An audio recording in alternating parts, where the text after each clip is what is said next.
Ayun, isa na lang. Dito na sa TRADOC yung training ng ating mga candidate soldiers. And napag-usapan namin ni Colonel Limit na ano bang diferensya na pag-train dito sa TRADOC at sa ating mga divisions, sa ating mga other major units.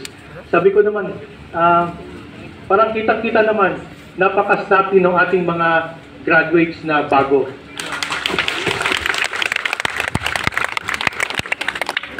Saka hindi lang yun,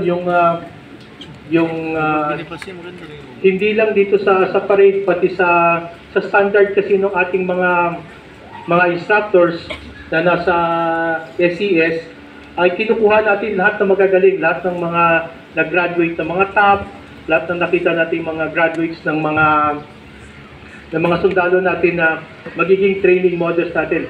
Kinukuha ng TRADOC yan, saka nilalagay dito sa SES for us to really have yung pinakamagandang standard ng training. So I guess that one training facility concept ay makakatulong talaga sa standard ng ating kasundaluhan. We just have to improve doon sa ating mga facilities. That is why todo tayong gawa ng barracks, additional toilet and bath, additional bleachers, classrooms, and even our mess halls.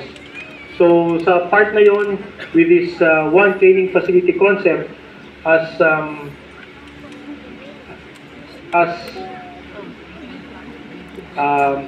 ordered by our Commanding General Philippine Army, makakatulong talaga siya.